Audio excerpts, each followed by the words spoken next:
സങ്കീർത്തനം 50. ആസാഫിന്റെ ഒരു സങ്കീർത്തനം. ദൈവം, യഹോവയായ ദൈവം അരുളി ചെയ്തു, സൂര്യന്റെ ഉദയം മുതൽ അസ്തമയം വരെ ഭൂമിയെ വിളിക്കുന്നു.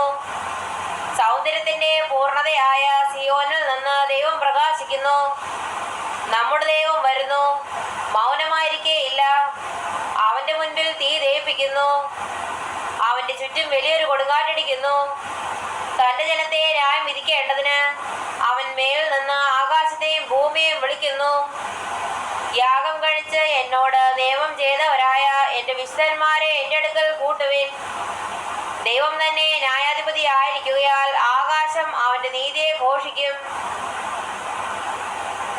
എന്റെ ജനമേ കേൾക്കുക, ഞാൻ സംസാരിക്കും. ഇസ്രായേലേ, ഞാൻ നിന്നോട് സാക്ഷീകരിക്കും. ദൈവമായ ഞാൻ നിന്റെ ദൈവമാകുന്നു. നിന്റെ ഹനനയാഗങ്ങളെ കുറിച്ച് ഞാൻ നിന്നെ ശാസിക്കുന്നില്ല. നിന്റെ ഹോമയാഗങ്ങൾ എപ്പോഴും എന്റെ മുൻപാകെ ഇരിക്കുന്നു. നിന്റെ വീട്ടിൽ നിന്ന് കാളയോ നിന്റെ തൊഴുത്തുകളിൽ നിന്ന് കൊലാട്ടുകൊറ്റന്മാരെയോ ഞാൻ എടുക്കുകയില്ല. കാട്ടിലെ സകല മൃഗവും പർവ്വതങ്ങളിലെ 1000 ജന്തുക്കളും എനിക്കുള്ളവയാകുന്നു. മലകളിലെ പക്ഷികളെയൊക്കെ ഞാൻ അറിയുന്നു. വയലിലെ ജന്തുക്കളും എനിക്കുള്ളവ തന്നെ.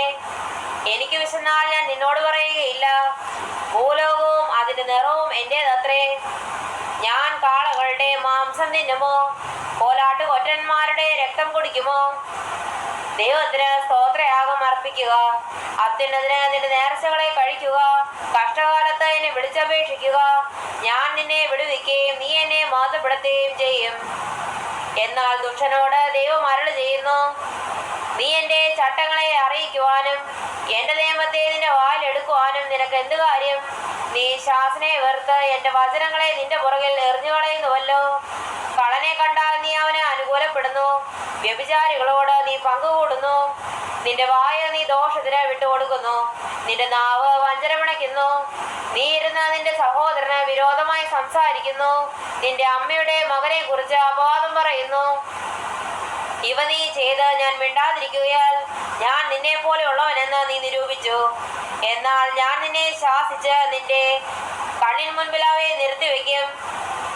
ദൈവത്തെ മറക്കുന്നവരെ ഇത് ഓർത്തുകൊള്ളുവിൻ, അല്ലെങ്കിൽ ഞാൻ നിങ്ങളെ കീറിക്കളയും. വിടുവിക്കുവാൻ ആരുമുണ്ടാകുകയുമില്ല. സ്തോത്രമെന്ന യാഗം അർപ്പിക്കുന്നവൻ എന്നെ മഹത്വപ്പെടുത്തുന്നു. തന്റെ നടപ്പിനെ ക്രമപ്പെടുത്തുന്നവന് ഞാൻ ദൈവത്തിന്റെ രക്ഷയെ കാണിക്കും.